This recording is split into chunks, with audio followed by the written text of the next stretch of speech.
Bismillahirrahmanirrahim. Alhamdulillahirabbil alamin.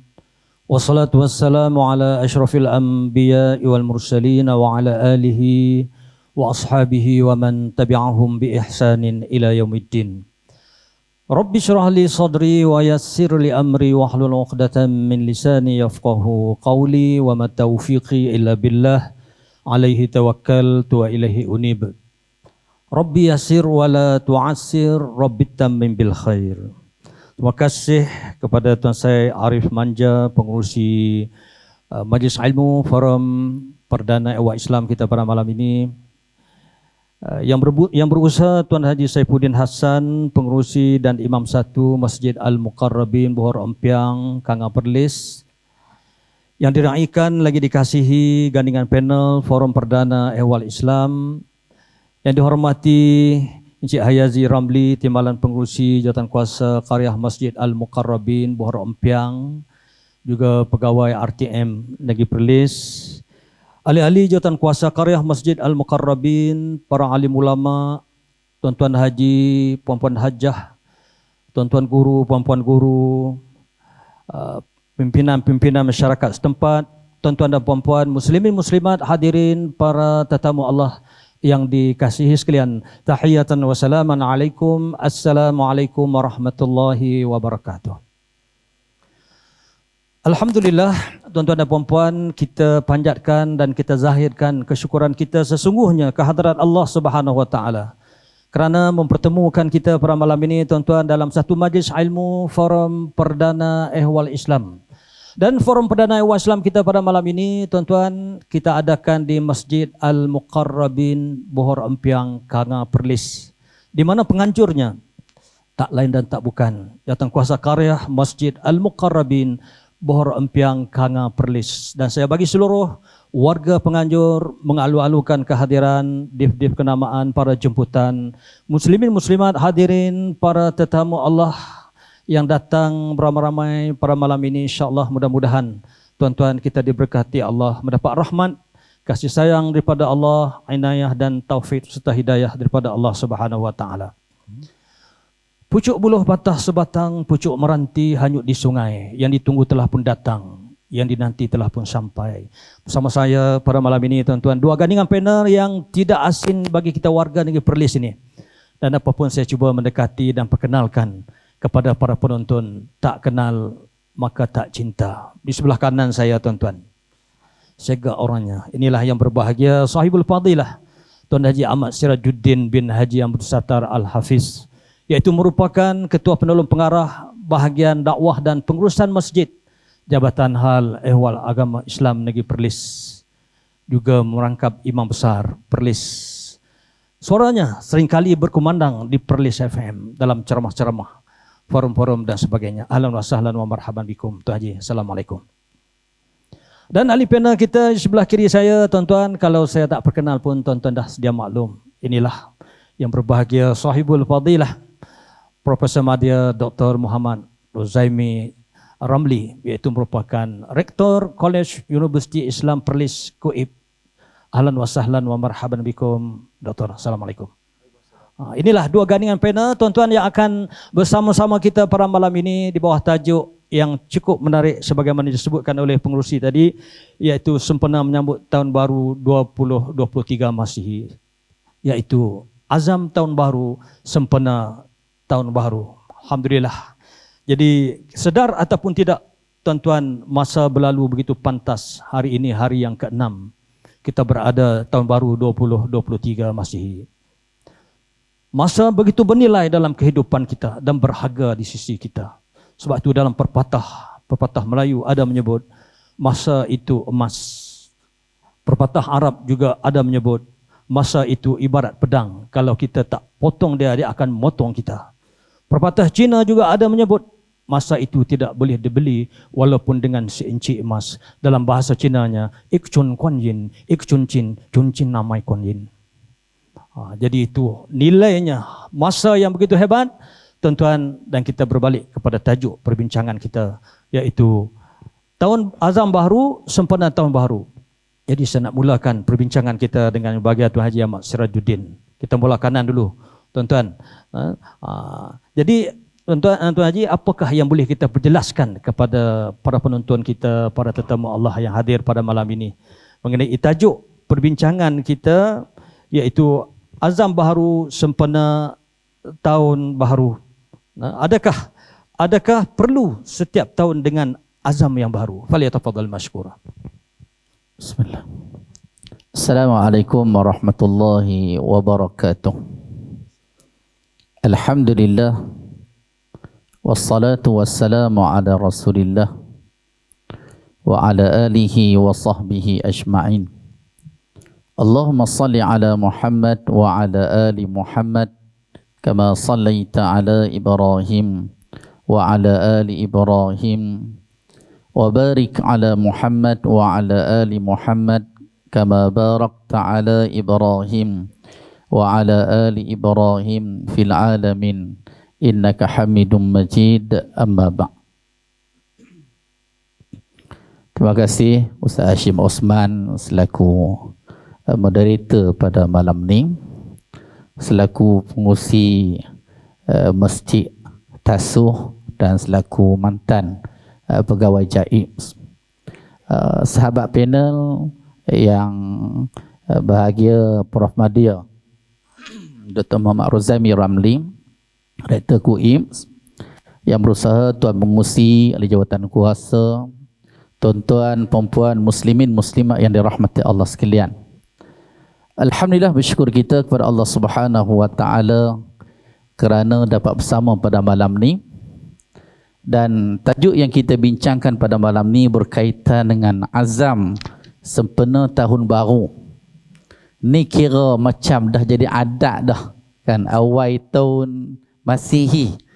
Kadang-kadang setengah orang dia pun confused, dia kata macam mana azam ni tahun Masihi? Sebab apa tak azam tahun Hijrah? Nama pun Hijrah, kan? Lepas tu pula ada Masihi ni dia kata dikaitkan dengan Kristian. Hijrah ni bawa nama Islam. Sebenarnya dalam Al-Quran Tuhan juga mengiktiraf tahun Masihi yang mengguna pakai matahari, dan tahun Hijrah mengguna pakai dari sudut bulan, iaitu fasa bulan tu sendiri. Dalam surah Al-Kahfi Allah Subhanahu wa taala berfirman, walabisu fi kahfihim salasami'atin sinina wazdadu tis'a. Tuhan kata walabisu fi kahfihim, dan ashabul kahfi menentang ataupun mendiamkan, maksudnya menyamakkan akidah daripada pemerintah pada ketika tu di dalam gua selama 300 tahun.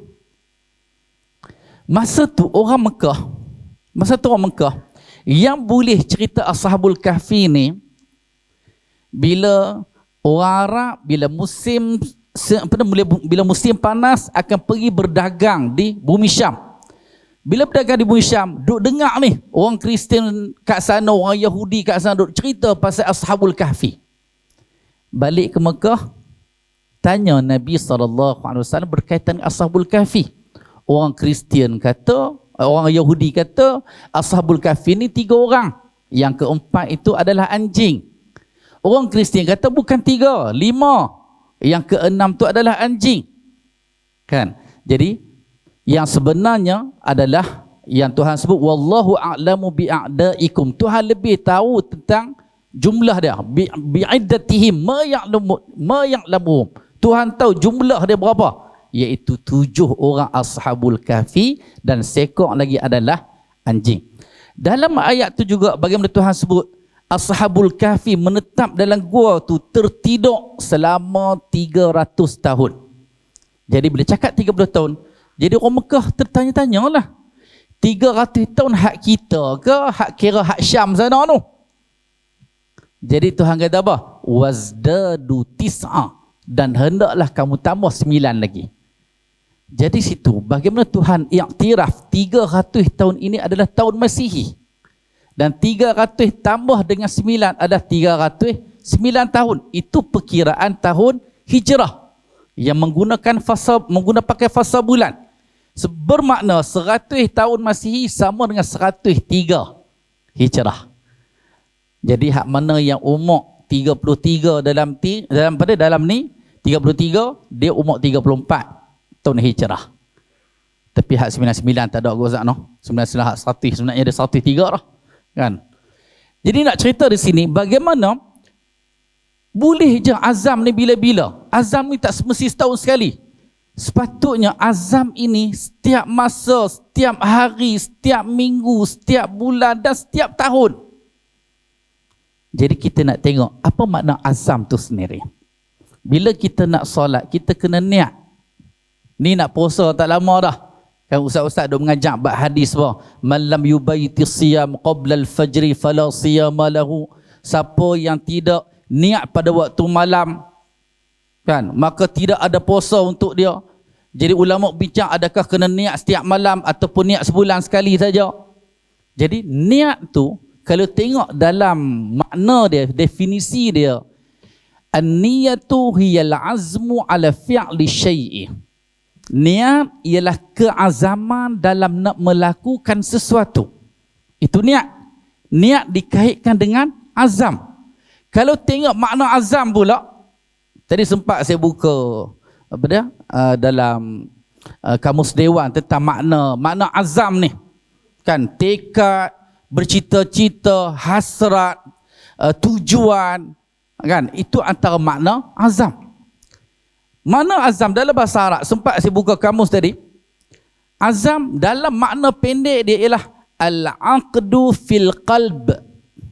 Akad di dalam jantung kita, jantung hati kita. Maksudnya satu tekad. Sebab akad ni macam orang kahwin lah.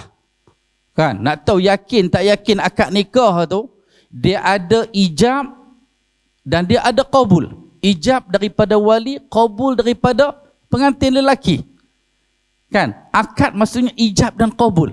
Jadi azam ialah suatu akad dalam diri kita, suatu tekad.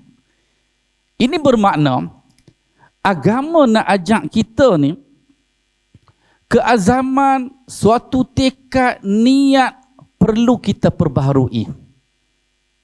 Perlu kita perbaharui. Padahal kalau nak kira kita solat subuh tadi, zuhur, tak ada pakai hak subuh tadi, hari yang sama ya. Kan? Sebagaimana mazhab Maliki menganggap puasa Ramadan ni niat malam pertama boleh terpakai sebulan. Sebab apa? Sebab memang puasa Ramadan pun sebulan Ramadan. Kan? Kira pandangan mazhab Syafi'i pula dia kira lain. Sebab dia kata puasa ni kira hari-hari. Mana ada orang puasa sebulan? Orang puasa dari subuh sampai terbenam matahari. Esok nak puasa lain pula. Bila nak puasa lain, jadi kena niat yang baru. Jadi niat, keazaman, tekad perlu kita perbaharui setiap masa. Dan Tuhan uji kita tuan-tuan sekalian dengan masa sebenarnya. Tuhan bersumpah wal as, demi waktu asar. Wad duha, demi waktu duha.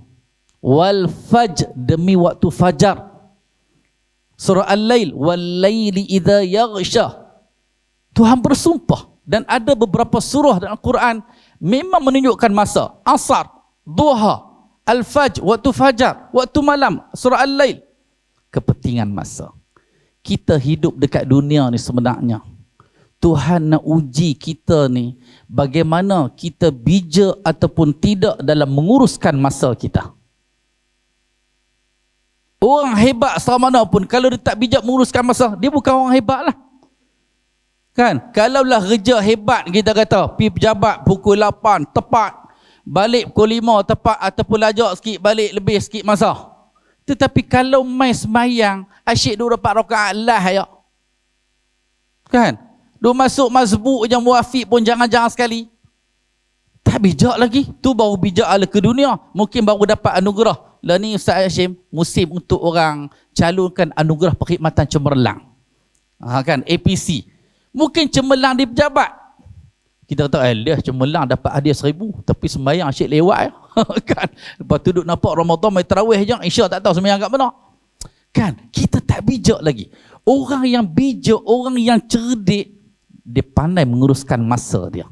Tuan-tuan, Tuhan jadikan kita ni sebagai hamba. Dan Tuhan letak masa-masa tertentu. Boleh je sembahyang 5 waktu dibuat sekaligus. Tuhan maha kuasa. Habis subuh tu buat zuhur terus, buat asar terus, buat maghrib terus, buat isya terus. Mudah untuk kita. Tuhan uji kita. Subuh, sehari berapa jam pula ada zuhur. Berapa jam pula ada asar. Berapa jam pula masuk maghrib. Berapa jam pula sejam lebih sikit masuk isya. Boleh je Tuhan nak gabung semua sekali. Tak, Tuhan nak uji bagaimana kita menguruskan masa kita. Tuhan jadikan ibadat mingguan seperti hari Jumaat. Kan, hari ni Jumaat kita kata masuk apa? 1.19. Setengah orang Zuhur pukul 1 pun dia main 1.30 untuk solat Jumaat, 1.19 pun dia main 1.30 juga Jumaat. Dia tak bijak menguruskan masa dia. Kalau dia bijak, dia akan tengok takwim Jabatan Mufti ni perlih. Kan? Tengok hari ni subuh pukul berapa? Zuhur pukul berapa? Asar pukul berapa? Maghrib pukul berapa? Isya pukul berapa? Bijak dia. Dalam hadis yang diriwayatkan oleh At-Tirmizi rahimahullah, Al-Kayyis man dana nafsah wa amila lima ba'dal maut. Nabi kata Al-Kayyis, orang yang bijak. Orang kita sebut bijaksana. Hebat orang tua kita dulu kan. Dia tak sebut bijak sini. Dia sebut bijak sana. Sebab ada orang bijak sini tetapi tak bijak di sana. Kan kita pun pelik macam mana orang tua dia dapat perkataan tu. Kita belasah je dah sebab bijak sana. Bila fikir balik, ada hikmah perkataan tu. Ustaz Syekh mesti perasan kan? Bijak sana. Jadi orang yang bijak sana, mandana nafsah. Dia jaga diri dia. Dia jaga diri dia. Dana. Keluar perkataan dain, hutang. Hutang ni, orang yang bagi hutang ni, dia jaga sebenarnya. Tak tahulah orang hak bagi ni bayar balik ataupun tak. Ataupun orang yang berhutang ni, kalau hang tak mampu nak bayar, hang kena cagar balik apa yang hang boleh bagi kat aku. Ada geran ke? Kan? Geran kereta ke? Geran tanah ke? Cagaran. Jadi bagaimana orang yang bijaksana cagarkan diri dia, wa amila lima ba'dal maut, dan dia melakukan dan dia beramal untuk hari kesudahan selepas mati. Maksudnya target kita, keazaman kita, tekad kita di dunia ni bukan untuk dunia sahaja sebenarnya. Semua target akhirat belaka. Wa amila lima ba'dal maut. Apa yang kita buat, semua matlamat hak selepas mati, yang hasilnya kita akan terima dalam kubur nanti, yang hasilnya, kesannya di padang mahsyar nanti, seterusnya atas titian siratnya, situlah penentu sama ada syurga ataupun neraka. Orang yang bijak ialah orang yang kesudahannya adalah syurga. Yang kita tak mau, dalam surah Fatir, setelah Allah cerita pada ayat 36 tentang orang yang kafir, wallazina kafaru lahum naru jahannam, orang yang kafir ni Tuhan kata bagi mereka neraka jahannam, fayuqda alaihim la yamutu, bahkan dihukum, disiksa mereka dan mereka tak mati dah. Di dunia ni orang yang disiksa bila mati habis tak rasa apa, dah mati dah. Dalam neraka, orang yang disiksa, pecah pala ke macam mana, dia akan hidup semula. Dan dia tak mati dia. Dia tak mati. Dan tak diringankan azab dia. Ayat 37 Tuhan kata, wahum yastarikhuna fiha. Lalu pakak terpekik, terlolong, menjerit dalam neraka ni. Lalu keluar perkataan daripada mulut ahli neraka. Rabbana akhrijna na'mal salihan ghaira alladhi kunna na'mal. Awalam nu'ammirkum ma yatazakkaru fihi man tazakkara wa ja'akumun nadhir. Fadhuku fama lizalimina min nasir. Tuan-tuan boleh buka dalam surah Fatir ayat 37. Berteriak ahli neraka, kena seksa. Sebab apa? Kalau berteriak orang yang kena seksa di dunia ni, sampai satu tahap mati habis, tak ada rasa apa. Tetapi dalam neraka sentiasa hidup.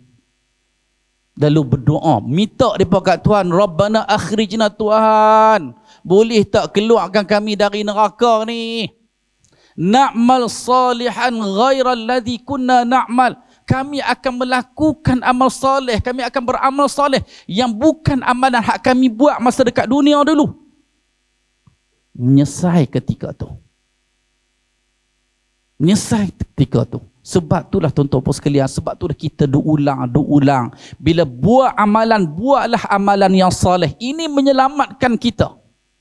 Ahli neraka ni bukan tak buat amalan ni. Sebab tu dia kata na'mal salihan ghairal ladzi kunna na'mal. Kami nak buat amalan soleh yang bukan amalan yang kami buat masa hidup dekat dunia dulu. Kalau amalan tak soleh, tak ikhlas dan tak ikut tata cara yang Nabi ajak, tak selamat kita. Sebab itulah kita, ustaz-ustaz kita ajak supaya bila beramal soleh, ikhlas, kena ikut Nabi, ikut tata cara Nabi. Biar sikit tetapi sama macam Nabi. Selamat kita. Lalu Allah kata kepada golongan ni, awalam nu'ammirkum ma yatazakkaru fihi man tazakkar. Allah kata, bukankah kami telah panjangkan umur kamu? Kami telah bagi masa secukupnya kepada kamu semasa hidup dulu. Fihi man tazakkara. Bagi mereka yang nak ambil peringatan. Maksudnya sepanjang kita hidup ni, kalau nak ambil peringatan, boleh dah ambil peringatan sebenarnya. Wajah aku munazir, dah telah datang kepada kamu pemberi peringatan. Zaman hak ada rasul, hak ada nabi. Zaman hak tak ada rasul ni, ada Al-Quran, ada sunnah.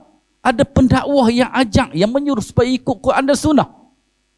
Tetapi ahli neraka ni tidak mengikut sebagaimana yang disuruh.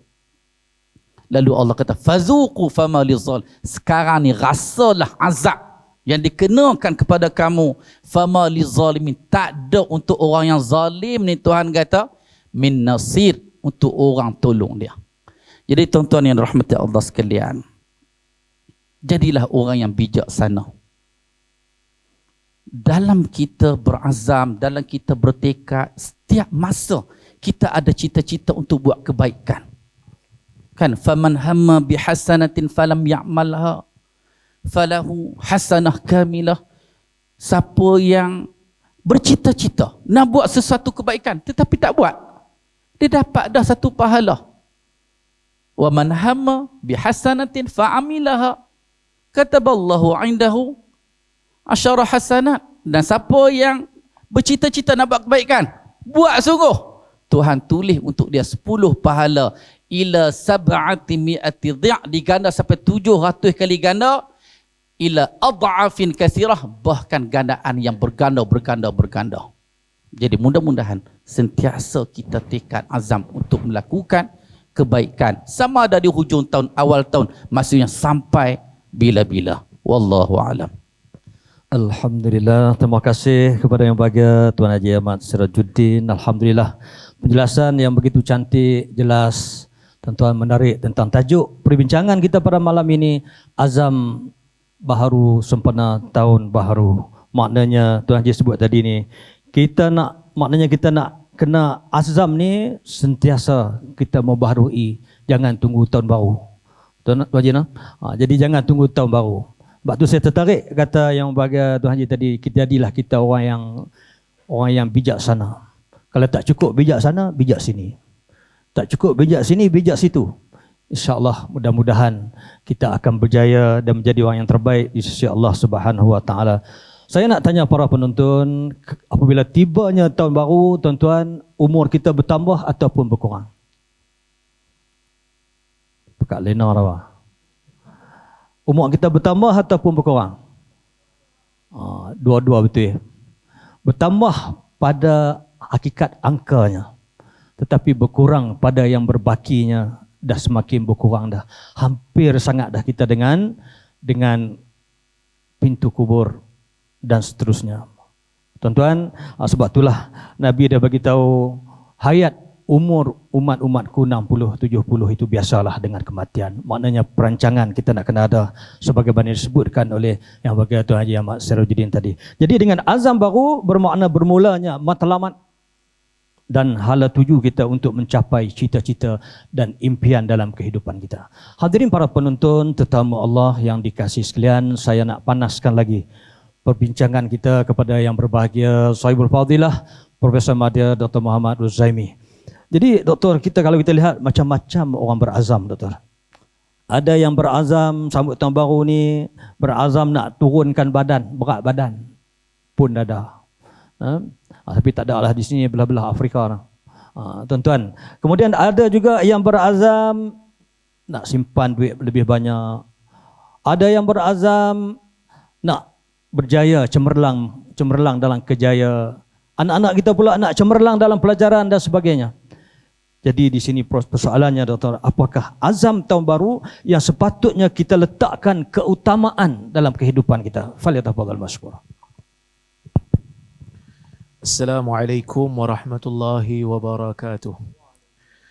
Alhamdulillah wassalatu wassalamu ala Rasulillah wa ala alihi wa sahbihi wa man walah. Ashhadu an la ilaha illallah wahdahu la syarika lah. Wa ashhadu anna Muhammadan abduhu wa rasuluh. Allahumma salli wa sallim ala Muhammad wa ala alihi wa sahbihi ajma'in, amma ba'd. Terima kasih kepada Ustaz Moderator kita yang bersama-sama dengan saya pada malam ini, Imam Besar Perlis, iaitu Ustaz Sirajuddin. Hadirin mukminin dan mukminat yang dirahmati oleh Allah Subhanahu wa taala sekalian. Alhamdulillah, kita bersyukur kepada Allah Subhanahu wa taala kerana pada malam ini kita dapat bersama bercerita tentang azam baru. Ya. Kebanyakan daripada kita ni bila masuk aja tahun baru maka muncullah ya tentang apa azam baru tahun ni. Tapi ada juga yang kata azam baru saya tahun ni adalah saya nak menyempurnakan azam tahun lepas. Maksudnya azam dia tak dapat lagi lah. Kan? Azam saya yang tahun lepas, yang tahun 2018 pun tak terlaksana lagi. Hadirin mukminin yang dirahmati oleh Allah Subhanahu wa taala sekalian. Allah Subhanahu wa taala menceritakan kepada kita tentang kisah Adam dan Iblis. Kisah Adam dan Iblis diceritakan beberapa kali di dalam Al-Quran. Nak memberikan kita satu pengajaran bahawasanya as-sira' bainal insan wa iblis mustamir. Perbalahan, pertembungan di antara manusia dan iblis itu sentiasa akan berterusan. Jadi Allah Subhanahu wa taala apabila menceritakan kepada kita tentang kisah Adam, dan Allah Ta'ala cerita kepada kita di mana Adam itu pada asalnya, nak bagi tahu kat kita asal kita tidak lain tidak bukan ialah syurga. Itulah asal kita. Itulah kampung sebenar bagi manusia. Oleh kerana itulah manusia-manusia yang hidup di atas muka dunia ni, yang membaca Al-Quran, dia mempunyai satu destinasi. Dia mempunyai satu hala tuju yang sepatutnya hala tuju tu sama. Inilah yang dipanggil sebagai azam. Azam tu sama je. Iaitu nak masuk ke dalam syurga, nak jauhkan diri daripada neraka. Jadi azam yang sepatutnya ada dalam diri kita ialah aku nak masuk ke dalam syurga Allah Azza wa Jal. Tetapi telah menjadi sunnatullah. Seperti mana yang disebutkan oleh Ibn Qayyim dalam kitab The Shifa'ul Alil. Dia mengatakan syurga Allah Subhanahu wa taala ini tidak mungkin kita akan dapat masuk melainkan setelah kita melalui proses. Setelah kita melalui SOP yang telah ditetapkan oleh Allah, yang telah ditakdirkan oleh Allah. Adam tu Allah Taala keluarkan dia daripada syurga. Walaupun Allah Taala Maha mengetahui yang Adam akan masuk balik ke dalam syurga. Kerana apa?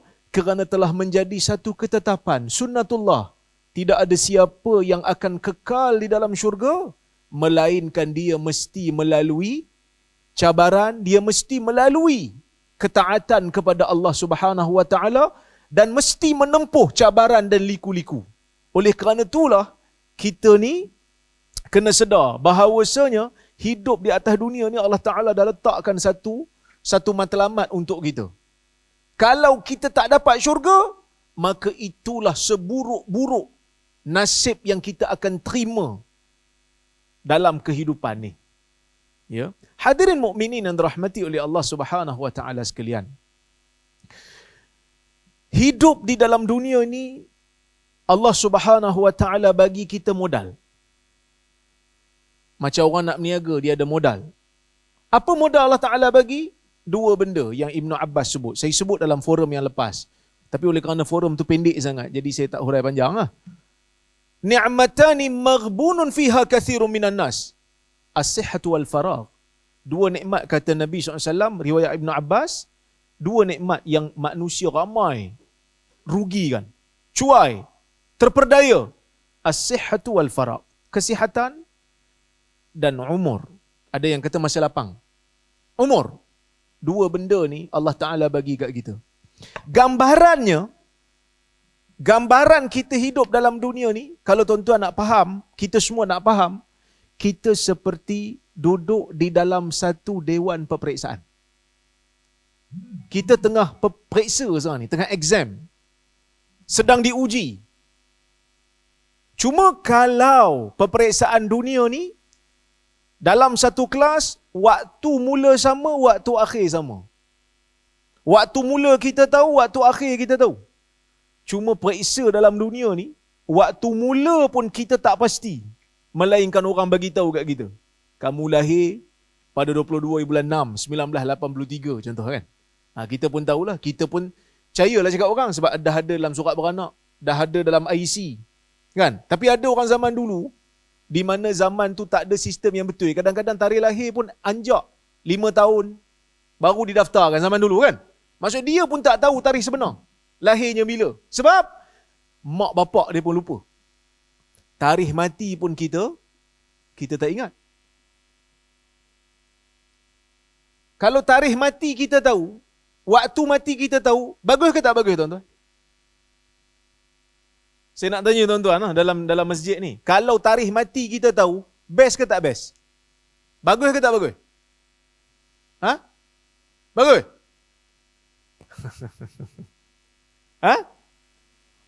Boleh check dah kan? Masuk je nombor IC, tuan akan mati pada pukul sekian, jam sekian. Saya ingat tuan-tuan, kalau tarikh mati kita tahu, kita tak sempat nak ketawa tau. Siapa yang kata best tadi? Tuan-tuan pergi tengok dalam penjara banduan akhir. Ni Datuk KP pun ada kan, Datuk Bekas KP. Datuk Bekas KP mungkin pernah jumpa banduan akhir yang menunggu masa untuk digantung. Dia tahu dekat dah. Tapi tak diberitahu kat dia kan. Bila-bila. Sebab apa? Sebab kalau bagi tahu siap-siap, boleh jadi gila manusia.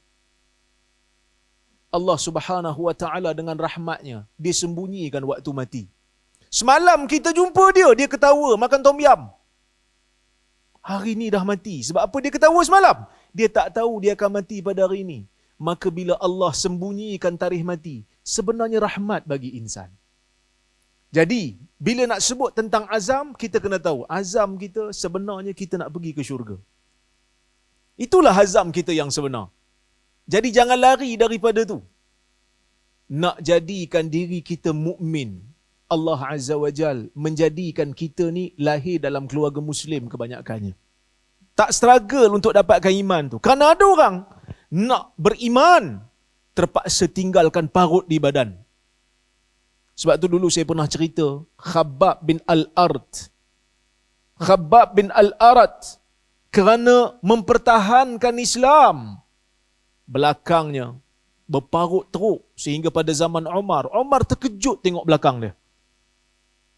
Umar kata, wallahi ma ra'aitu mithla zahri rajul. Umar kata bila tengok parut dekat badan dia, sebab dia kena seksa, dia dipaksa baring atas besi panah. Tidak ada yang memadamkan api panah tu melainkan lemak dia yang cair. Umar kata, demi Allah aku tak pernah tengok belakang lelaki seperti ini sebelum ini. Kerana mempertahankan Islam, mempertahankan akidah, ada parut kat badan dia. Ada orang yang mengalir darah dia kerana mempertahankan iman. Kita tuan-tuan dapat iman dengan cara yang mudah. Saya ada seorang sahabat, lahir dalam keluarga bukan Islam. Kerana nakkan agama, nakkan iman, nakkan Islam, kepala dia berparut, kena pukul dengan abang dia yang tak terima dia masuk Islam. kayu inci dipukul, luka, berdarah, mandi dengan darah. Tapi alhamdulillah, dia bertahan. Kita juga syukur kepada Allah Azza wa Jal kerana Allah memberikan kita iman. Walaupun pengorbanan kita untuk dapatkan iman ni taklah sebesar iman para sahabat. Tapi kita doa supaya Allah Subhanahu wa taala jadikan kita ni orang yang beriman sentiasa. Tapi iman ni dia tak boleh kita jamin adakah kita akan sentiasa beriman. Kerana apa? Kerana Nabi SAW sebut dalam hadis. Nabi kata apa? Badiru bil a'mali fitanan qaqita'il lailil muzlim atau kama qala. Kamu kena bersungguh, kamu kena bersegera dengan amal saleh. Kamu kena mendahului diri kamu dengan melakukan amal saleh. Nanti akan datang fitan, nanti akan datang bencana. Yang mana bencana itu sifatnya seperti sepotong malam yang gelita. Yang mana akan ada, Nabi kata, di akhir zaman nanti, seorang lelaki, yusbihu mu'minan wa yumsi kafira. Dia akan berpagi dalam keadaan beriman, dan waktu petang dia menjadi kufur. Wa yumsi mu'minan wa yusbihu kafira. Ada juga yang waktu petang dia menjadi mukmin, pagi esok jadi kafir. Sebahagian ulama kata dengan makna majazi, maksud kafir tu kufur nikmat. Amalan menjadi seperti amalan orang kafir. Ada juga yang memegang dengan zahir. Sebab apa? Sebab di ujung tu Nabi sebut, yabi'u dinahu bi'aradin minad dunya, yang mana dia menjual agamanya kerana mendapatkan habuan dunia. Hadirin mukminin yang dirahmati oleh Allah Subhanahu wa taala sekalian, apabila Allah Taala bekalkan dalam jiwa kita ni iman, Allah Taala bekalkan dalam jiwa kita ini takwa. Apa itu takwa? Bila nak buat dosa terfikir, benda ni dosa lah. Benda ni Tuhan murka lah. Benda ni salah lah. Tuan-tuan, sebenarnya ada kebaikan dalam diri yang kita kena pelihara sifat tu. Sebab ada orang bukan takut buat dosa. Bangun-bangun pagi dia kata, dosa apa aku nak buat hari ni? Dia pula boleh rancang dosa dia. Semalam dah buat yang tu dah, hari ni nak buat yang lain pula. Manusia macam ni, manusia yang bahaya. Tapi bila mana Allah Ta'ala bagi iman, dan kita harap azam tahun ni, iman kita, takwa kita akan berkekalan, bahkan akan sentiasa meningkat. Macam mana nak tingkatkan iman? Nak tingkatkan iman tak ada jalan lain, mesti tingkatkan ilmu pengetahuan. Sebab itu, hadirin mukminin yang dirahmati oleh Allah Subhanahu wa taala sekalian, dalam hadis riwayat Tirmizi, Nabi SAW bersabda, hadis ni panjang sikit. Nabi kata apa? Wa uhaddithukum hadisan fahfadhu. Aku akan sebut kepada kamu satu hadis. Hafal hadis ni. Hadis ni panjang sikit lah. Saya pun tak pasti saya ingat ke tak. Hadis ni dia kata, innamad dunya li arba'ati nafar. Sesungguhnya dunia ini ada 4 kategori manusia, Nabi kata. Rajulun razaqahullahu malan wa ilma. Satu orang, ini manusia pertama. Satu orang yang Allah Subhanahu wa taala berikan dia dengan harta dan ilmu. Fahuwa yattaqillaha fi, dan dia bertakwa kepada Allah ketika menguruskan hartanya. Wa yasilu fihi rahimah wa ya'lamu lillahi fihi haqqa fahuwa bi afdalil manazil. Nabi kata, satu jenis manusia ni Allah Azza wa Jalla berikan ilmu, berikan harta kat dia. Dia buat apa dengan ilmu dan harta yang dia ada? Wa yattaqillaha fi, dia bertakwa kepada Allah pada hartanya itu. Wa yasilu rahimah, dan dia menghubungkan hubungan silaturahim. Dan dia mengetahui pada hartanya itu bagi Allah ada hak. Maksudnya dia menjaga hak Allah pada apa yang Allah Ta'ala beri pada dia. Kerana manusia ni tuan-tuan, kebiasaannya lah. Manusia ni kebiasaannya apa? Manusia ni kebiasaannya jadi jahat, jadi sombong, jadi takabur, sebab Allah Ta'ala bagi dia nikmat lebih. Jadi zalim sebab Allah Ta'ala bagi dia nikmat lebih lah. Sebab itu bila kita tengok musuh-musuh Nabi ni, kebanyakannya orang yang ada kuasa. Musuh-musuh Nabi ni kebanyakannya orang yang kaya-kaya, yang kaya-raya. Bukan saya nak kata orang kaya jahat tak. Tapi Nabi nak sebut, ada orang yang Allah Ta'ala bagi kat dia harta, Allah Ta'ala bagi kat dia ilmu. Dia boleh bertakwa. Kerana ilmu yang jaga harta tu. Kerana kalau tak ada ilmu, dia akan jadi sombong. Dia akan jadi takabur. Dia akan jadi zalim. Bahkan dia mengaku Tuhan. Tuan-tuan tengok Firaun. Bina-binaan yang sangat dahsyat. Piramid hari ni macam-macam teori. Macam mana Firaun bina piramid tu? Sebab ada orang nak buat sama binaan macam tu tak boleh. Dia tak stabil kan? Mengaku Tuhan. Dahsyat kezaliman yang Firaun buat. Sebab apa? Sebab dia ada kuasa, dia ada harta. Tapi dia ada ilmu tak? Dia tak ada ilmu. Dia ada ilmu lah, ilmu teknologi. Tapi ilmu yang kita maksud kat sini adalah, yang Nabi SAW maksud kat sini, ilmu yang membawa takwa. Sebab nanti ada orang kata, ilmu yang Nabi sebut dalam hadis tu ilmu umum Ustaz. Tak, bukan ilmu secara umum. Sebab Nabi sebut dilepas pada tu. Wa yattaqillah. Dia bertakwa kepada Allah dengan ilmu yang Allah Ta'ala bagi kat dia. Ilmu apa yang jadikan orang bertakwa? Ilmu syar'i. Ilmu syar'i. Jadi, nak jadikan diri kita mukmin yang sebenar, nak mendapatkan syurga, tak ada jalan lain, tuan-tuan. Mesti tingkatkan ilmu. Sebelum nak tingkatkan amal. Sebab apa? Tadi Imam Sa'ad sebut. Dengan ilmu tu, kita boleh beramal dengan amalan yang benar. Kalau ilmu tak ada, kadang-kadang kita pun tak perasan amal yang kita buat selama ni tak sah. Kadang-kadang kita pun tak perasan benda yang kita buat selama ni tak disuruh pun oleh Nabi SAW. Kan? Kalau ikut kepala otak kita, tuan-tuan, orang ambil wuduk 5 kali. Dia ambil wuduk 5 kali. Dia kentut sekali. Berapa wuduk tinggal? Dia ambil wuduk 5 kali. Lepas tu dia kentut sekali. Dia kentut betul lah, bukan kentut adizi. Kentut betul. Dia kentut kosong. Dia kentut sekali. Oh, tadi ambil wuduk 5 kali. Kira tinggal 4 lah. Boleh pergi sembahyang ni. Betul ke? Tak. Itu akal. Bahkan kalau akal fikir, lepas ambil wuduk, pergi kentut. Basuh punggung ke basuh muka? Nak ambil wuduk balik. Basuh muka lah kan? Basuh muka, basuh tangan. Yang kentut punggung ke muka? Kenapa kentut punggung, muka yang kena basuh? Inilah ilmu. Melangkaui. Ilmu syar'i, sebahagiannya melangkaui pemikiran akal. Kerana dalam bab ibadat, Tuhan bukan suruh kita fikir semata-mata. Tuhan suruh kita tunduk. Sebab tu dalam takbir salat, salat tidak akan bermula dengan melainkan dengan Allahu Akbar. Allah Maha Besar. Kalau kita tak ucap Allahu Akbar, tak masuk kita dalam salat. Kenapa kita sebut Allahu Akbar? Pernah fikir tak? Kenapa bila salat kena sebut Allahu Akbar?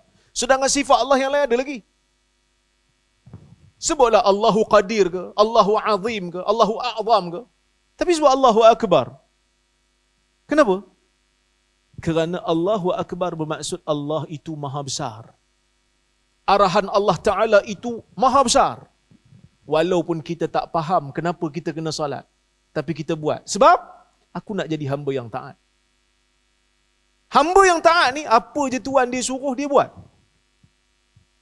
Tuan-tuan mungkin ada maid kat rumah, orang gaji. Bagi gaji kat dia, kan? Azan. Kita bagi laluan pada azan dulu. Biar orang tahu waktu masuk.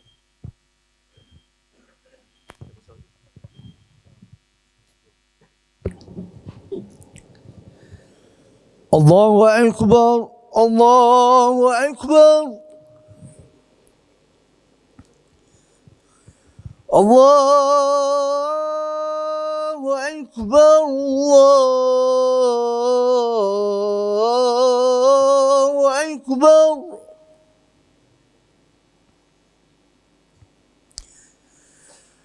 أشهد أن لا إله إلا الله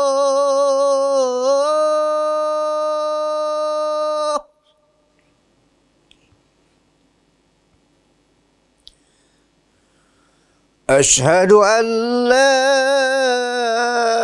إله إلا الله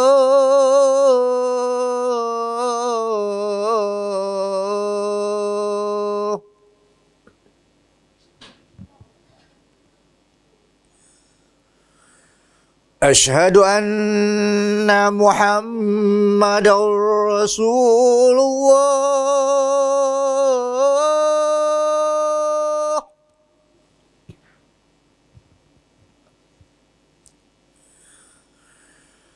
أشهد أن محمد رسول الله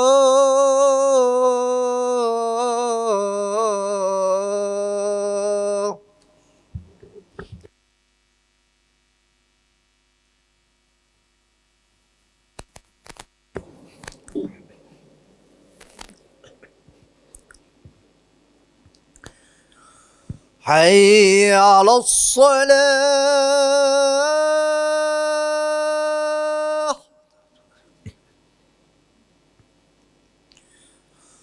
حي على الصلاة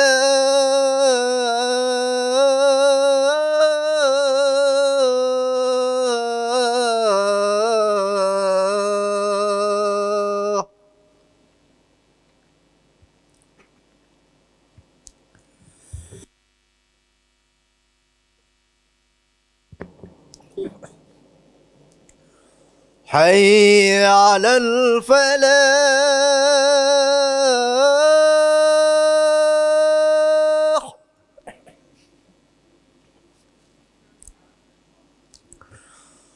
حي على الفلاح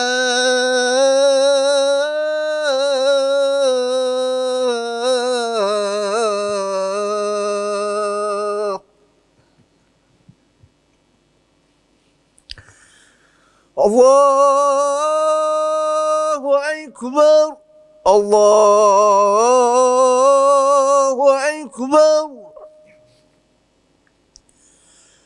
لا إله إلا الله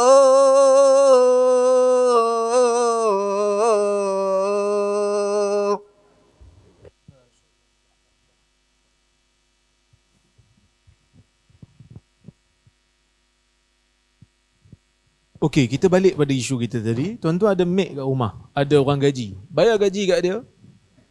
Kita nak dia taat daripada kita. Esok Hamasa orang boleh makan apa? Laksa. Contoh masak laksa. Dia tanya, kenapa tuan nak makan laksa? Pasal apa nak makan laksa? Tolong bagi saya 5 sebab nak makan laksa. Tuan-tuan, esok kena pecat terus ya. Aku bayar gaji hang. Hang masaklah apa yang aku suruh. Bukan hang nak balah dengan aku pula. Allah Azza wa Jal inginkan manusia yang taat kepada dia. Tahu berkenaan dengan hukum hakam, laksanakan. Ya? Tak perlu untuk mendakwa-dakwi, terutama dalam bab ibadat. Bukan kita suruh mandulkan akal tak. Tapi dalam bab ibadat ni, tujuan Allah Azza wa Jal, maqasid, beri pada kita ibadat, nak suruh kita taat dan patuh. Seolah-olah kita nak beritahu pada Allah, Allahu Akbar, Allah Maha Besar. Arahan Allah itu besar pada aku. Walaupun aku tak faham kenapa aku kena rukuk sekali, sujud 2 kali dalam 1 rakaat, aku buat juga. Walaupun aku tak faham kenapa solat subuh 2 rakaat, kenapa solat isyak 4 rakaat, aku buat juga. Kerana aku nak jadi hamba Allah yang taat kepada dia. Jadi nak jadikan diri itu bi afdalil manazil, kata Nabi SAW, sebaik-baik tempat, manusia yang paling baik dalam dunia ni, orang yang ada ilmu dan orang yang ada amal, ada harta. Harta tu maksud amal lah. Kerana dia beramal dengan hartanya. Dia boleh kawal hartanya. Dan ada satu lagi golongan manusia, Nabi kata, rendah sikit. Apa dia? Wa rajulun razaqahullahu ilman walam yarzuqhu mala. Satu jenis manusia yang Allah Ta'ala bagi kat dia ilmu, tapi Allah Ta'ala tak bagi kat dia harta. Fahuwa sadiqun niyah, tapi niat dia bagus. Yaqul law anna li malan la amiltu amala bi amali fulan, dia kata. Niat dia bagus. Dia kata dalam diri dia, kalaulah aku ni ada harta, dah tentu aku buat macam amalan orang sebelum tadi ni. Orang baik. Fahuwa niyatuh.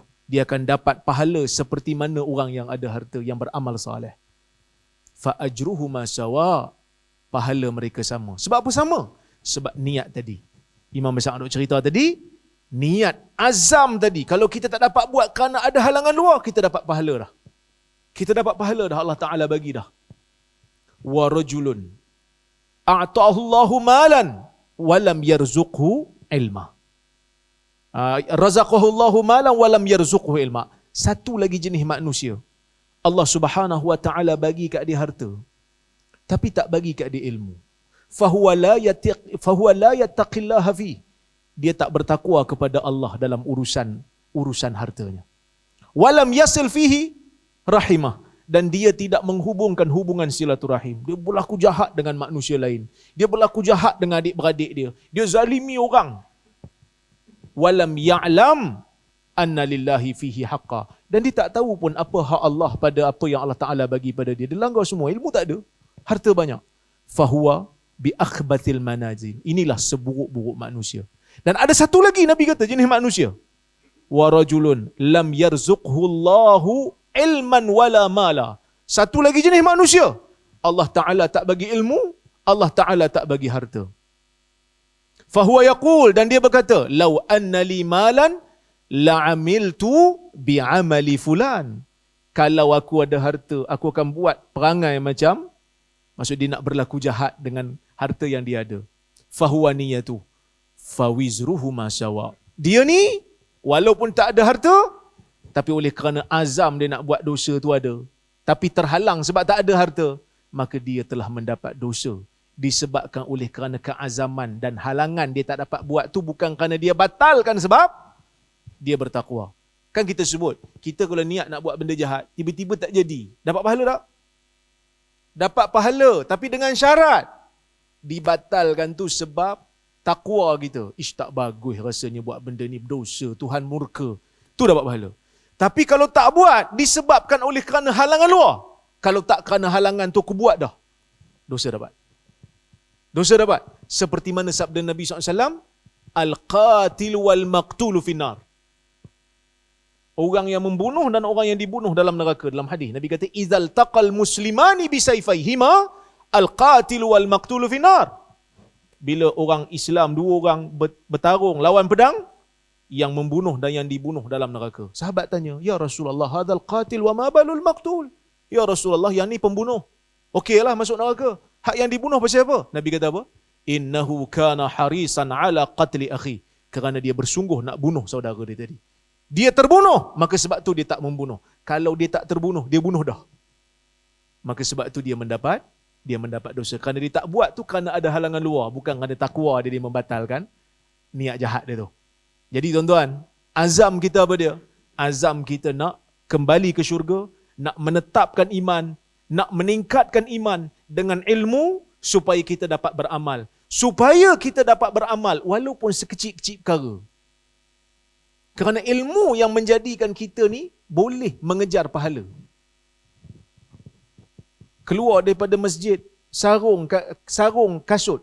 Orang utara panggil kasut lah kan, selipar tu kasut juga. Orang Perak pun sama. Pakai kasut pun kita dapat pahala daripada cara pakai kasut.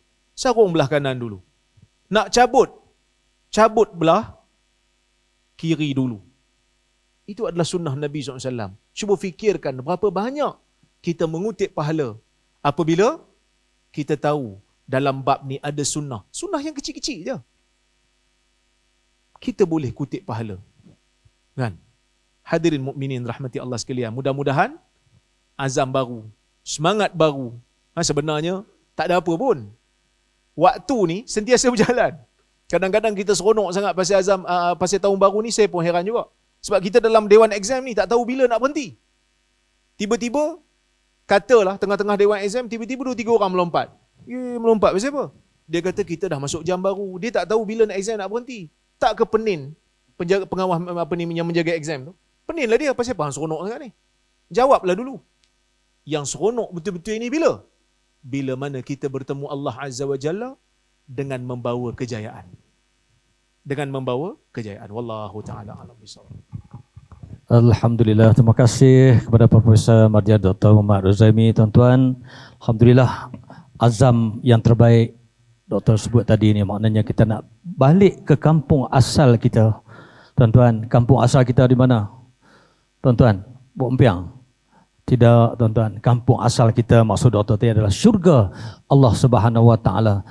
Azam yang terbaik, kita pertingkatkan kualiti iman dan takwa kita kepada Allah. Pertingkatkan ilmu kita. Jadi semua ini apa yang disebutkan oleh doktor tadi, tuan-tuan, perlu ada perancangan yang teliti. Perancangan. Seorang yang bijak pandai, dia menyebut seseorang yang gagal merancang, berarti dia merancang untuk kegagalan diri dia, sama ada dunia ataupun kegagalan hidupnya di akhirat. Waktu amat malang sekali lah, tuan-tuan, kalau gagal di akhirat. Sebab itulah, tuan-tuan, setiap apa yang kita azam mestilah disusuli dengan kesungguhan kita, diiringi dengan doa kita, istiqamahnya kita, tawakalnya kita kepada Allah Subhanahu Wa Taala. Saya penuh yakin kita akan berjaya menjadi insan dan hamba Allah Subhanahu Wa Taala yang cemerlang di dunia, cemerlang hidup kita di akhirat. Hadirin para penonton yang dikasihi sekalian, kita teruskan lagi dalam pusingan yang terakhir, pusingan yang kedua. Tuan-tuan boleh tahan lagi tak? Boleh? Kami tak boleh ni. Jadi tak apa, kita teruskan lagi. Saya nak balik kepada yang bahagia Tuan Haji Ahmad Sirajuddin. Jadi Tuan Haji, setiap tahun kita berazam. Bukan saja berazam, tapi kita beriltizam untuk merealisasikan keazaman kita dengan begitu hebat. Tetapi dalam masa yang sama, Dr. Zaimi sebut tadi ni, azam tinggal azam, akhirnya tak tercapai juga akhirnya. Jadi persoalannya, apakah pengisian ataupun macam mana kita nak mengisi kedatangan tahun baru dengan pengisian yang excellent, yang terbaik. Silakan ya bagi Tuan. Bismillah, salatu wassalamu ala rasulillah wa ala alihi wasallam. Tuan-tuan dan puan dirahmati Allah sekalian, soalan yang moderator tanya ni Dr. Zaimi jawab dah pun. Kira matlamat nak pergi syurga habis dah lah. Sepatut saat ni patut tangguh kita balik tidur jadi sebenarnya. Kan? Jadi panjang pula. Jadi last sekali jawab sama ya. Tuan-tuan yang dirahmati Allah sekalian, dalam hadis yang diriwayatkan oleh At-Tirmizi rahimahullah, Nabi menyebut tentang manusia yang terbaik. Nabi kata khairun nas man tala umruhu wa hasuna amaluhu.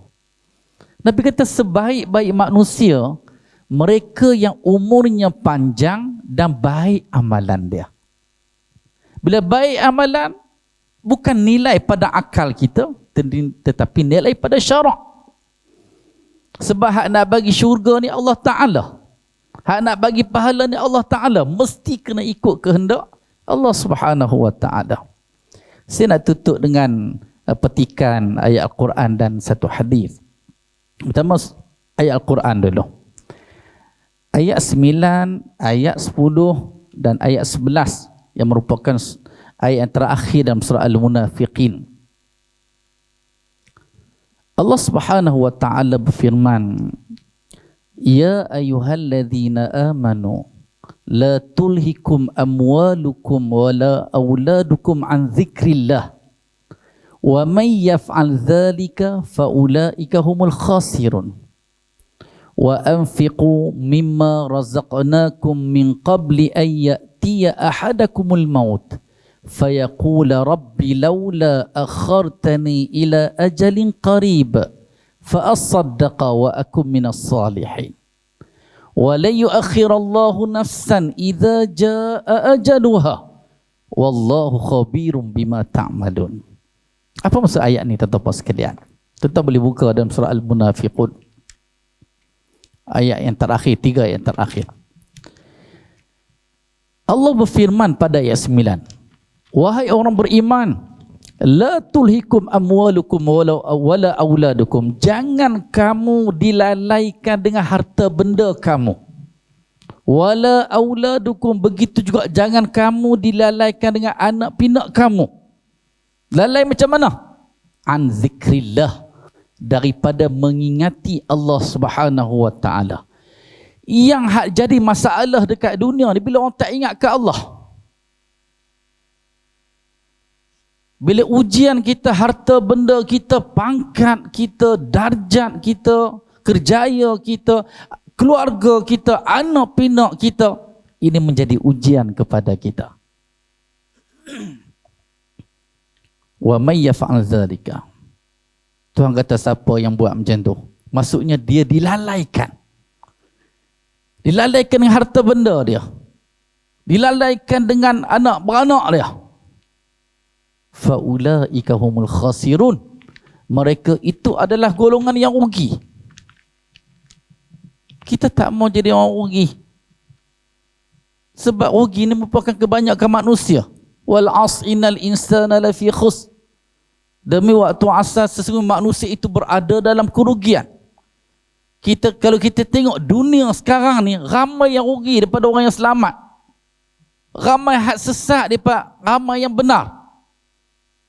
Kalau kira penduduk dunia dengan 7.5 bilion hampir kepada 8 bilion sekarang ni, yang hak Islam dianggarkan lebih kurang dalam 1.5 bilion ya.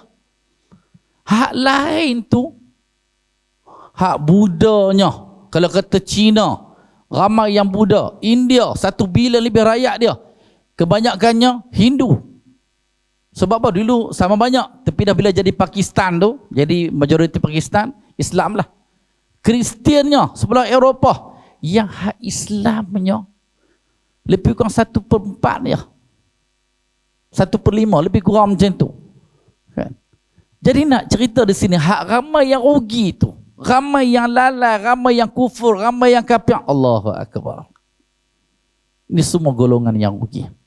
Ayat 10 Tuhan sebut wa anfiqu mimma razaqnakum. Tuhan kata nafkahlah, dermalah, sedekahlah apa yang telah kami rezekikan kepada kamu min qabli ayyatiyakumul maut, sebelum maut datang menjemput kamu. Nak nafkah ni sebelum mati. Kan? Sebab bila kita mati dah jadi faraid dah. Kecuali kita hebah ataupun kita wasiat. Sebelum mati.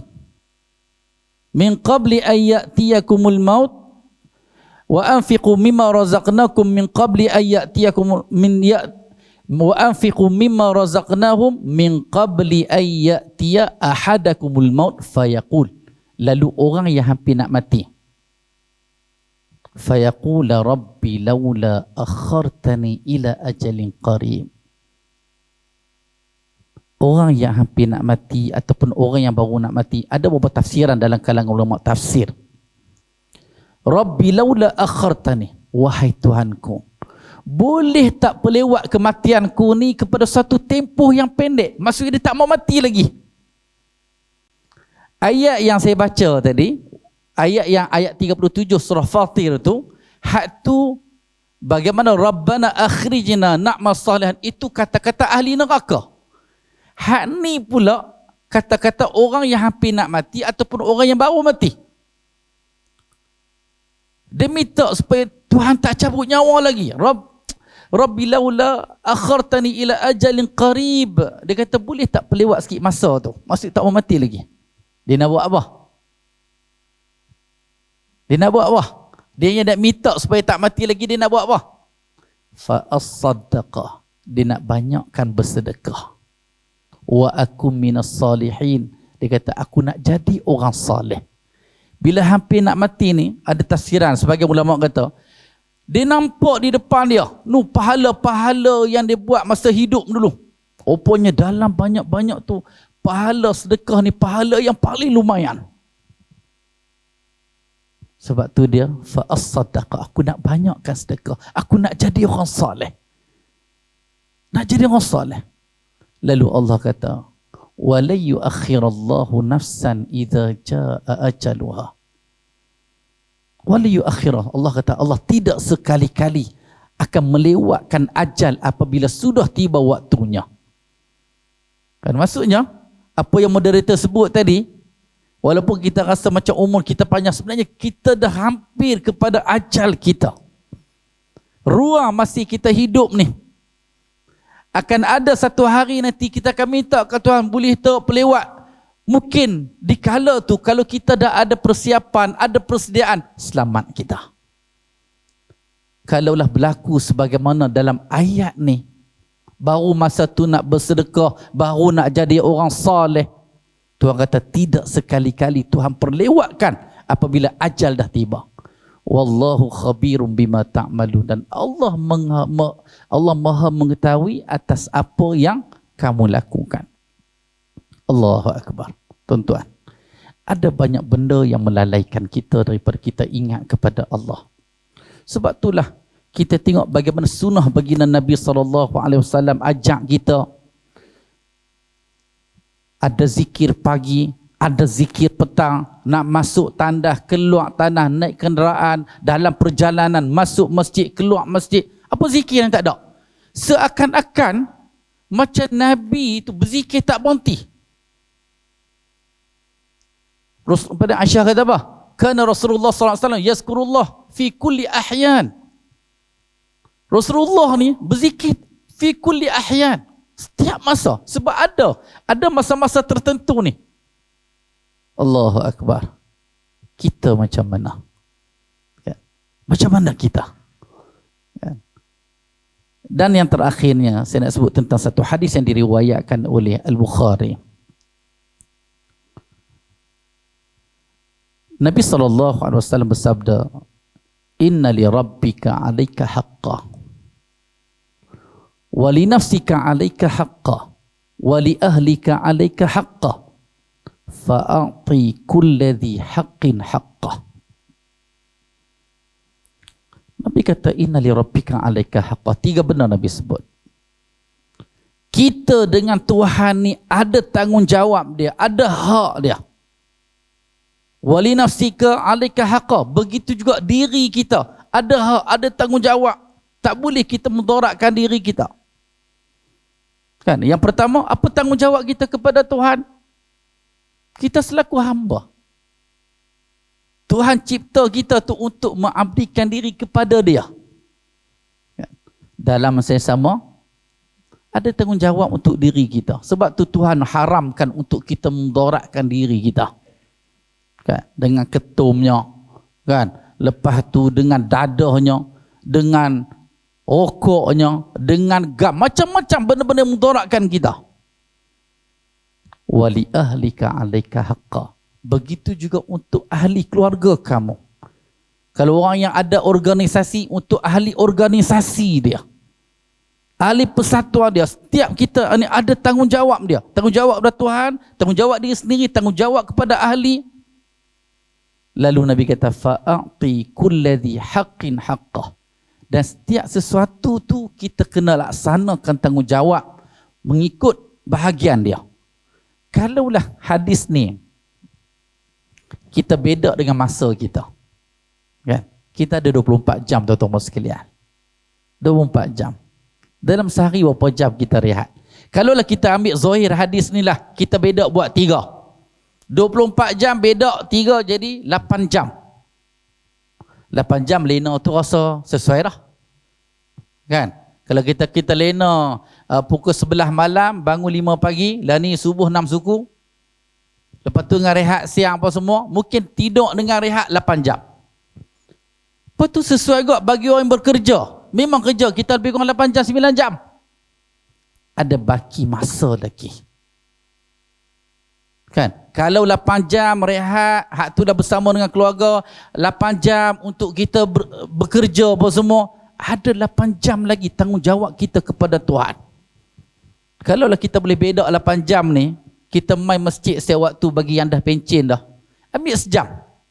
Main subuh, sebelum subuh, sampai lepas main subuh, ambil sejam. Zuhur pun sama. Dengan qabliyah, ba'diyah, ambil baca Quran sikit, iktikaf apa semua. Asar pun sama. Maghrib dah dapat dah sebab kita ada kuliah. Kan dari maghrib tunggu sampai isya, lepas isya tunggu bagi dapat 2 jam. Dah 5 jam. 3 jam lagi kat mana? Kat rumah. Cari waktu tengah malam. Dalam hadis yang diriwayatkan oleh At-Tirmizi, Nabi kata wasallu bil-laili wan-nasu niyam. Solatlah pada waktu malam dikala manusia sedang tidur. Ini kelebihan mana-mana orang yang mai subuh. Kita nak mai subuh, kita bangun awal. Kita bangun awal, solat dulu dekat rumah. Sebab solat kat rumah ni jauh daripada riak. Kadang solat kat masjid ni kadang biasalah, kadang ada perasaan lain sikit. Kan? Bila kita solat ada orang kat belakang duk bersemang kita, depa duk puji aku Allah. Kan? Kita rasa padahal orang kat belakang tak bercakap pasal kita pun.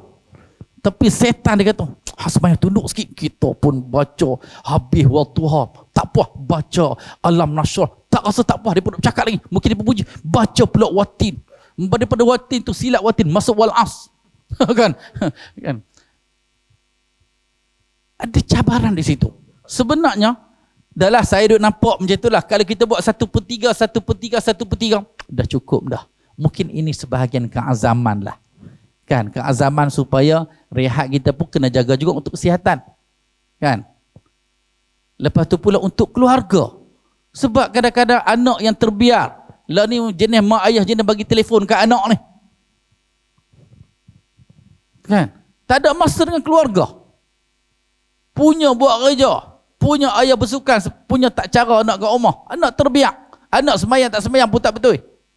Kan ni mungkinlah kita kata fa'ati kulladzin haqqah, maka kita hendaklah laksana amanah, tanggungjawab mengikut 3 benda tu, kepada Tuhan, diri sendiri dan kepada ahli keluarga. Wallahu a'lam. Alhamdulillah. Terima kasih kepada yang bahagia Tuan Haji Ahmad Sirajuddin. Tuan-tuan, itu dia pengisian yang sepatutnya kita berikan keutamaan. Pengisian-pengisian yang disebutkan oleh Tuan Haji tadi, pengisian-pengisian yang boleh mendekatkan diri kita kepada Allah Subhanahu Wa Taala. Jangan jadi kita orang yang rugi, jangan jadi kita orang yang lalai, jangan jadi kita orang yang suka menangguh-nangguhkan. Kalau boleh peruntukkan masa yang sebaiknya, terutama ada masa kita dengan majlis-majlis ilmu, ada masa kita dengan rumah-rumah Allah, ada masa kita dengan Al-Quran, ada masa kita dengan berzikirullah, ada masa kita berdakwah, menyampaikan ilmu, ada masa kita tuan-tuan bermuhasabah diri, mengkoreksi diri, menilai diri. Cukup dah amal-amal ibadah yang kita nak bawa menghadap Allah Subhanahu Wa Taala. Kemudian peruntukkan masa lagi untuk kita melihat akan kebesaran-kebesaran Allah yang ada di sekeliling kita. Peruntukkan masa untuk kita bermunajat kepada Ilahi, dan peruntukkan masa juga untuk kita mencari rezeki-rezeki yang halal untuk kita nak bawa balik ke rumah tangga kita, tuan-tuan. Hadirin para penonton yang dikasihi sekalian, tuan-tuan, kita telah pun berada di penghujung bicara kita di bawah tajuk Azam Baharu Sempena Tahun Baharu yang diadakan pada malam ini dalam forum perdana Ewa Islam di Masjid Al-Muqarrabin, Bohor Empiang, Kanga Perlis. Dan di penghujung bicara ini, tuan-tuan, mungkin kita nak mintalah nasihat daripada Profesor Madya Dr. Rozaimi, apakah pesanan-pesanan, persediaan-persediaan kita yang bagi doktor dalam mendepani tahun 2023 Masihi yang dikatakan tahun yang lebih mencabar dengan kemelesetan ekonominya dunia dan cabaran yang terkini penyakit COVID-19 semakin menular kembali di seluruh dunia dan juga tak kurang di negara kita ini. Falyatafadhal mashkura. Baik, sebenarnya saya nak sebut Allah Subhanahu Wa Taala menyebut dalam Quran, wa nabluukum bisyarri wal khairi fitnah. Kami akan uji kamu dengan keburukan dan juga kebaikan sebagai satu ujian pada kamu.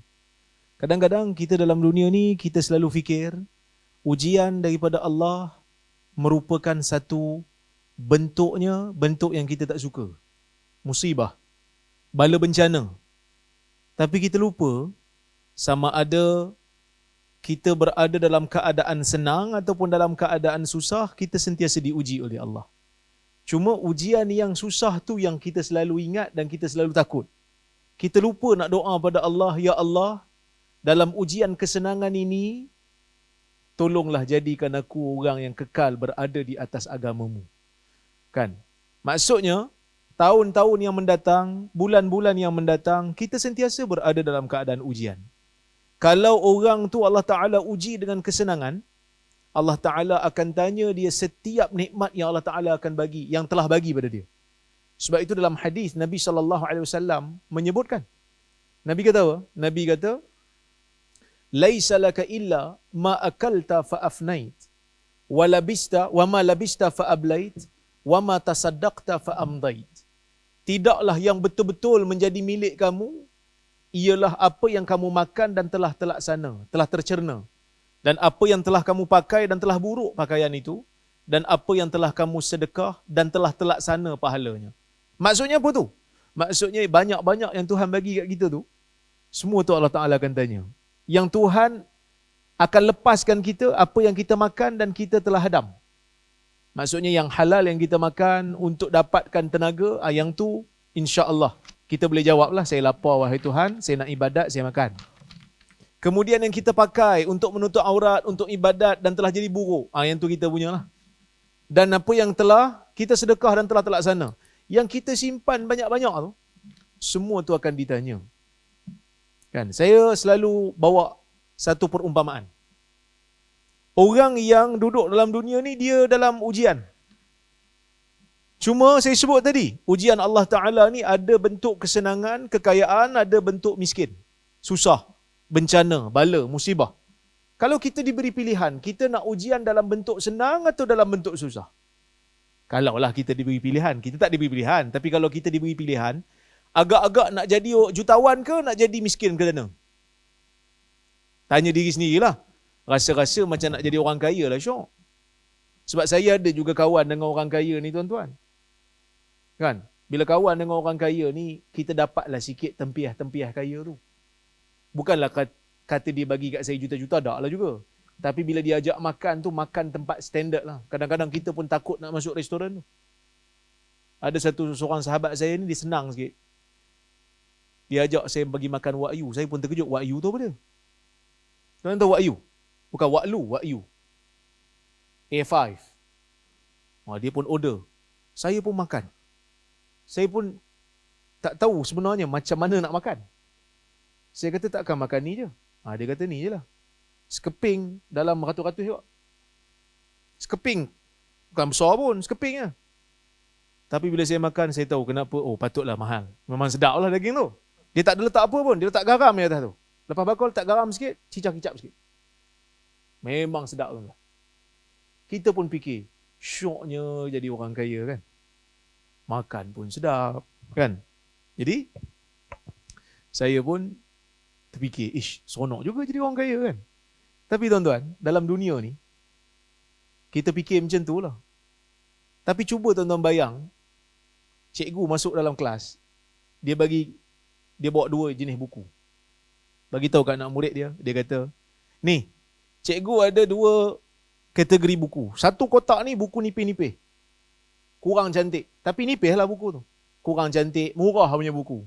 Satu kotak lagi, buku yang mahal, yang tebal, yang cantik, yang wangi. Kertas dia. Anak murid pilihlah mana-mana nak ambil. Agak-agak anak murid nak ambil buku yang mana? Dia mestilah nak ambil buku yang mahal. Kan? Buku yang wangi. Buku yang tebal. Cikgu kata, okey ambil. Yang ada juga lah yang ambil nipih-nipih ni, tawaduk kan? Bukan sebab tak nak ambil yang tebal, tapi dah habis. Dah habis yang tebal tu, dia ambil lah nipih. Lepas tu cikgu kata, okey semua dah ambil buku masing-masing. Dah, esok kita buat ujian. Ujian berdasarkan buku yang awak ambil. Yang mana buku tebal, kena baca buku tebal tu. Esok nak jawab soalan berdasarkan buku tebal. Yang mana yang buku nipih, soalan berdasarkan buku yang nipih tadi. Siapa seronok? Yang dapat buku tebal ke yang dapat buku nipih seronok? Yang dapat buku nipih lah seronok. Sebab itu, mula-mula memang nampak buku tebal tu seronok. Tapi bila nak jawab, buku nipih seronok. Maka sebab itu kita jangan terlalu gundah gulana.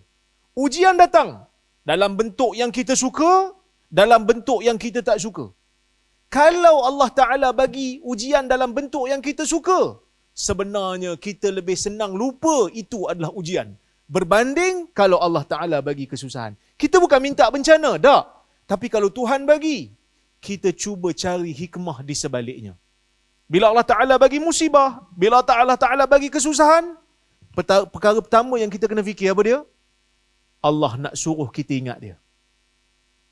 Tuan-tuan, bila kali terakhir yang tuan-tuan duduk di atas tikar sejadah semayang, doa pada Tuhan dengan doa yang betul bersungguh-sungguh dan rasa sedap masa berdoa tu? Bila?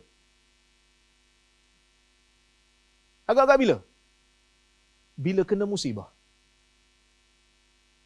Bila anak sakit, bila isteri masuk ward, bila mak tak sihat, bila ada ahli keluarga masuk ICU, baru betul-betul solat, dalam sujud, doa, kalau boleh tak nak angkat kepala. Wahai Tuhan, solat ni terlalu nikmat untuk aku. Kerana tak ada tempat dah kita nak mengadu. Inilah hikmah. Kita tak minta musibah. Tapi bila dia datang, ada hikmah. Hikmahnya, kita makin dekat dengan Tuhan. Betul? 2 tahun COVID. Kan? Apa hikmahnya? Sebelum ni, kebanyakan ayah-ayah subkon cara nak ajar ibadat anak ni pada cikgu-cikgu, pada ustaz-ustaz. Dia tak ambil peduli pun. Yalah, hantar pada ustaz tu baguslah. Tapi dia tak ambil peduli pun. Kadang-kadang nak jadi imam pun dia kata, tak apalah, imam kat masjid ada. Kalau dia tak pergi masjid, solat sendiri-sendirilah. Tapi bila COVID 2 tahun, bencana. Ada yang jatuh miskin, ada yang mati, ada yang sesak nafas tak sudah, long COVID. Tapi apa hikmahnya? Bapak-bapak dah boleh baca, dah boleh jadi imam, ada confident. Bukan sekadar boleh jadi imam, baca khutbah raya pun. Betul tak? Tuan-tuan baca kat rumah baca khutbah raya tak? Jenuhlah pergi cari tongkat. Ada yang pakai tongkat mop. Ada yang pakai tongkat Iron Man. Macam-macam jenis tongkat keluar. Sebenarnya tongkat tu bukanlah satu tuntutan pun. Tapi nak bagi tahu, musibah yang Tuhan bagi, sebenarnya di sebaliknya terkandung pelbagai hikmah. Jadi, kita ni bila melalui cabaran-cabaran yang akan mendatang ni, kita betul makin takut. Dengan macam-macam jenis varian baru muncul. Tapi Allah Ta'ala sebut dalam Al-Quran, وَمَنْ يَتَّقِ اللَّهَ يَجْعَلْ لَهُ مَخْرَجًا وَيَرْزُقْهُ مِنْ حَيْثُ لَا يَحْتَسِبُ. Siapa yang bertakwa kepada Allah, Allah Ta'ala akan berikan jalan keluar untuk dia. Dan Allah Ta'ala akan berikan dia rezeki daripada jalan yang dia tak sangka datang. Ada orang hilang kerja kerana COVID. Tapi kerana hilang kerja, dia jadi jutawan dengan kerja baru dia. Ada. Ada orang tak ada kerja pun, daripada awal tak ada kerja. Ada seorang sahabat saya, dia tak ada kerja. Balik daripada Madinah, tak ada kerja. Lepas tu bila semua orang duduk kat rumah, dia pun kata boring duduk kat rumah. Saya buat video masak-masak sikit. Orang tengok video masak-masak dia. Lama-lama tuan-tuan, dah ada restoran dah sekarang. Dah kaya dah. Asal tak ada kerja pun. Jadi, ada musibah yang datang, menjadikan manusia terduduk. Tapi ada musibah yang datang, manusia, terutama orang yang beriman, mencari hikmah di sebaliknya. Ibadat jadi bertambah sedap. Ya. Pahala sabar akan bertambah. Dan pergantungan kita kepada dunia akan jadi kurang. Kita tahu dunia ni hanya sementara.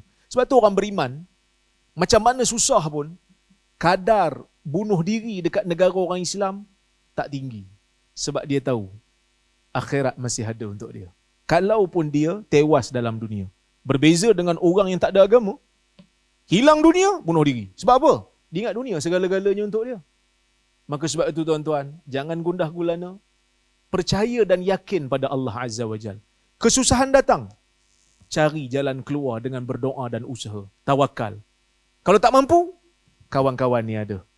Kan saya ingat di antara majlis agama yang aktif, majlis agama Islam Perlis lah. Kayuh gerek cari orang miskin. Bukan kata orang biasa, raja muda kayuh gerek cari orang miskin. Maksudnya, insya-Allah selagi mana orang bayar zakat dalam negara ni, dalam negeri ni, insya-Allah orang-orang susah akan terbela, insya-Allah. Jadi tuan-tuan, itu dulu daripada saya, mudah-mudahan ada manfaat untuk kita bersama. Terima kasih banyak. Assalamualaikum warahmatullahi wabarakatuh. Waalaikumsalam warahmatullahi wabarakatuh. Terima kasih kepada Profesor Madya Dr. Muhammad Uzaimi. Tuan-tuan, itu dia pesanan-pesanan yang boleh sama-sama kita jadikan panduan dan sama-sama kita bawa balik dan sama-sama kita renungkan dan sama-sama kita koreksi dan kita nilai dan seterusnya kita sematkan dalam jiwa nurani kita ke pohon jati diri kita dengan ditunjangi iman dan takwa kita kepada Allah Subhanahu Wa Taala. Di mana doktor sebut tadi ujian-ujian ni adalah perkara biasa dalam kehidupan kita. Hebatnya Allah dia bagi ujian-ujian ini tuan-tuan tak sama. Tak sama. Kepada setiap manusia tak sama. Ujian-ujian adalah perkara biasa, tetapi kalau orang itu tidak diuji, orang itu sungguh luar biasalah. Jadi kita redha dengan ketentuan Allah, dan setiap ujian-ujian yang bakal mendatang dan yang telah datang adalah banyak hikmahnya yang tersurat, yang tersirat di sebalik suatu musibah yang berlaku dalam kehidupan kita. Terima kasih kepada Profesor Madya Dr. Muhammad Razaimi, dan terima kasih kepada Sahibul Fadilah Tuan Haji Ahmad Sirajuddin bin Haji Abdul Sattar Al-Hafiz, Imam Besar Negeri Perlis, dan tahniah kepada pihak Jawatankuasa Qaryah Masjid Al-Muqarrabin Bohor Empiang Kanga Perlis, dan terima kasih kepada seluruh hadirin muslimin muslimat, pada hadirin yang hadir pada malam ini. Pandan laut tumbuh melata, dibawa orang tanam di desa, jari disusun maaf dipinta, salah dan silap kok ada yang terkasar bahasa. Wabillahi taufiq wal hidayah. Wassalamualaikum warahmatullahi wabarakatuh.